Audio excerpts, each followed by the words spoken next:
Hello friends, आज मैं आपके साथ शेयर कर रही हूँ गुलाब के पौधे में कौन सा फर्टिलाइज़र इस समय पे आप दे सकते हैं जिससे पौधे की आने वाले 2 महीनों तक आपके पौधे को अच्छी ग्रोथ मिलेगी और साथ में ही आपके प्लांट जो गर्मियों में है तब भी ग्रोथ अच्छी करते रहेंगे लगातार। ये एक ऐसा फर्टिलाइज़र है जो आपके पौधे के लिए बहुत ज़रूरी और बहुत अच्छा साबित होगा। आप सभी के पौधों पे नई नई ग्रोथ और नई ब्रांचेस तो देखने को मिली गई होगी, लेकिन साथ में फूलों की भी अब संख्या जो है थोड़ी कम होने लग जाती है इस समय पे। लेकिन जो है कलियां बनना स्टार्ट होता है लगातार 2-3 महीने गुलाब के ये बहुत अच्छे जाते हैं। इस टाइम पे जो गुलाब का पौधा है बहुत अच्छी ग्रोथ कर रहा होता है, इस टाइम पे नई नई पत्तियां निकालता है और प्लांट जो है हेल्दी बनता है। ऐसे में आपको इसको ख़ास देखभाल की ज़रूरत पड़ेगी। इसको फर्टिलाइज़र जो है अच्छी मात्रा में देना पड़ता है जिससे कि पौधे की रिक्वायरमेंट पूरी होती रहेगी, तो पौधा लगातार फ्लावरिंग भी करता रहता है। जो ये मैं फर्टिलाइज़र आप आपके साथ शेयर करूँगी, इससे पौधे में नई ब्रांच के साथ साथ नई पत्तियाँ निकलेंगी, प्लांट हेल्दी होगा और साथ में जो पत्तियाँ नई निकल रही हैं ये चमकदार पत्तियाँ बनेंगी। ऐसा कौन सा फर्टिलाइज़र है जो पौधे की चमकदार पत्तियाँ बनती रहती है? तो देखिए, कई सारे लोगों के ना क्वेश्चन होते हैं कि ये हरी पत्तियाँ होती है और जो ये नई पत्तियाँ निकलती है ये इस तरीके से लाल लाल सी क्यों होती है? तो देखिए, ये एक पिगमेंटेड प्लांट की पत्तियाँ होती हैं इस तरीके से। जो पुरानी पत्तियाँ हो जाती हैं ये खाना बनाना स्टार्ट कर देती है अपना, इस वजह से ये ग्रीन कलर की होने लग जाती है। और जो जितनी भी ये नई पत्तियाँ निकलती है ये खाना नहीं बनाती है इतनी जल्दी, इसलिए ये नई नई पत्तियाँ इस तरीके से आपको लाल लाल दिखाई देती है। आपको इसमें क्या है, फर्टिलाइज़र देने से पहले कुछ बातों का खास ध्यान रखना है जो मैं आपके साथ शेयर कर रही हूँ। तो देखिए, जब नई ग्रोथ निकल रही होती है रूट के बिल्कुल पास से, यानी कि जो जहाँ से ग्राफ्टेड एरिया है, अगर वहाँ से आपकी ये शाखाएं निकल रही हैं तो ये बेसल सूट कहलाती हैं। और अगर आपके पौधे के उसके नीचे से थोड़ी सी ग्राफ्टेड एरिया के नीचे से अगर निकलती है तो उसको आप रिमूव कर सकते हैं। वो होती है जो जंगली ब्रांच होती है, यानी कि सक्कस ब्रांच, उनको आप हटा देंगे तो जो पौधे के न्यूट्रिशंस है वो पौधों की ओरिजिनल पत्तियों को मिल पाएगा। और इसमें मैं आपके 3-4 काम आपके साथ शेयर करने वाली हूँ जो इन दिनों में आपको कर देना है। जब भी नई ग्रोथ पौधे की आनी स्टार्ट होती है तो ये काम करना बहुत ज़रूरी है।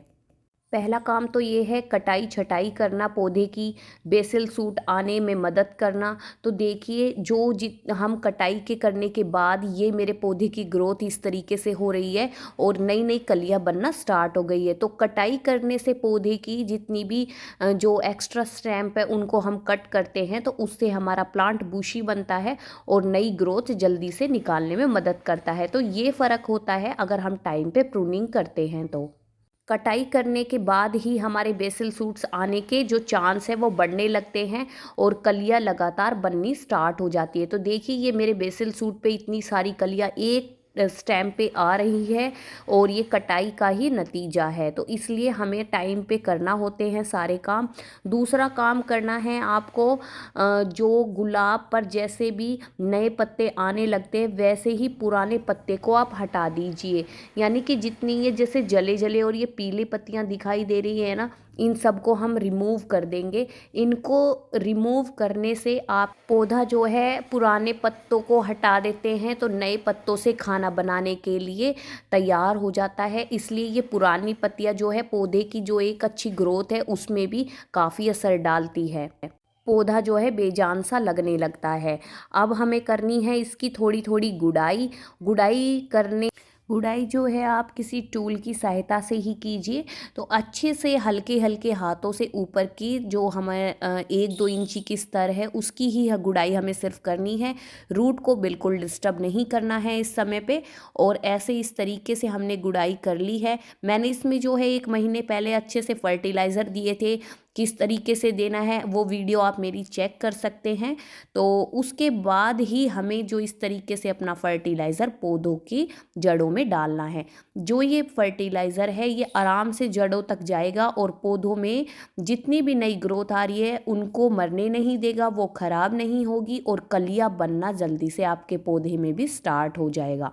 ये पौधा जो है नाइट्रोजन, पोटाशियम, फॉस्फोरस, कैल्शियम सबसे युक्त है और इसमें अच्छी मात्रा में है। घर पे ही आप आसानी से इसे बना सकते हैं। इसको बनाने के लिए मैं आपके साथ शेयर कर रही हूँ। तो देखिए, ये है मेरे कुछ आलू और प्याज दोनों के ही छिलके, जिनको मैंने भिगो के रखा हुआ था। ये 2-3 दिन हो गए हैं इनको भीगे हुए, बिल्कुल गल गए हैं। तो जो प्याज के जो छिलके होते हैं, पतले पतले जो बिल्कुल सूखे हुए से निकलते हैं, उनको मैंने यूज़ किया है और कुछ उनके डंठल है। इस तरीके से उनको भिगो के रख देना है और कुछ पानी की आप मात्रा ले सकते हैं। मतलब कि जैसे आपने 1 गिलास के करीब अगर फर्टिलाइज़र तैयार किया है, तो आप उसको 5 से 7 गिलास पानी ले सकते हैं उसके साथ। इस हिसाब से अनुपात बना लीजिए। ये है मेरा जो गोबर का कंडा है 2 साल पुराना, उसको मैंने भिगो के रखा हुआ था और उस पानी को और प्लस इसको, इन सबको मैंने ऐड कर दिया है। तो देखिए, आप इन सबको एक साथ भी मिक्स करके डाल सकते हैं, या फिर आप क्या कर सकते हैं, थोड़ी सी 1 कप की मात्रा ये और 1 कप मात्रा वो, और प्लस इसमें आधा लीटर पानी मिक्स करके आप इस तरीके से भी अनुपात मिला के बना सकते हैं। तो देखिए, जब हमारा फर्टिलाइज़र दोनों को अगर आप मिक्स करके 1 बाल्टी के करीब बना लेते हैं लगभग, तो उसमें 1 चम्मच के करीब इस फर्टिलाइज़र को हम मिक्स कर देंगे। ये है हमारा कॉफ़ी का पाउडर। इसमें काफ़ी अच्छी मात्रा में न्यूट्रिशंस तो होते ही हैं, नाइट्रोजन की मात्रा भरपूर होती है, साथ में ये पौधे की जो मिट्टी को है एसिडिक बनाता है। हमारा जो गुलाब का पौधा है, मोगरा का पौधा है, इनको एसिडिक मिट्टी बहुत पसंद है, तभी ये पौधे बहुत अच्छे ग्रोथ करते हैं। और इससे पौधे में एक फ़ायदा ये भी होने वाला है कि जितनी भी पत्तियां हैं वो शाइनिंग, चमकीली बनेंगी, और जितने भी पौधे पे इंसेक्ट आने की संभावना है उसको ये रोकता है। देखिए, मैंने जो है पौधे में 2 दिन तक पानी नहीं डाला था और हमारे यहाँ पे बहुत ज़्यादा तेज़ आंधी आई थी, जिस वजह से मेरे गुलाब की नई जो पत्ती आई थी वो थोड़ी ब्लैक ब्लैक पड़ने लगी है। इस टाइम पे क्या है, मैं फंगीसाइड का उपयोग कर रही हूँ। आप साफ फंगीसाइड का इस्तेमाल कर सकते हैं या नीम स्प्रे का हफ्ते में 1 बार कंटिन्यूसली आप इस्तेमाल करते रहिए, तो पौधा बचा रहे। एक खास बात का और ध्यान रखिए, अगर आप पानी का और नीम स्प्रे का इस्तेमाल करते रहेंगे ना, तो जो ये नई कलियां बन रही है ना, इन पे भी इंसेक्ट नहीं आएंगे। इन पे जो है ना काले काले एक कीड़े जैसे लगने लग जाता है, चींटी के जैसे, और वो पौधे की जो है ग्रोथ भी रोक लेता है और कलियां जो है खराब कर देता है। तो इस चीज़ का आपको खास ध्यान रखना है।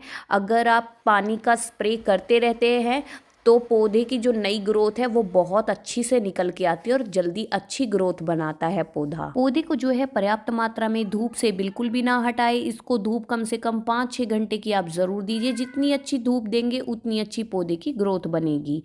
उम्मीद करती हूँ ये वीडियो और जानकारी आप सभी के लिए बहुत यूज़फुल रहने वाली है और आपका भी पौधा पूरी गर्मी इसी तरीके से अच्छे से फ्लावरिंग करता रहेगा।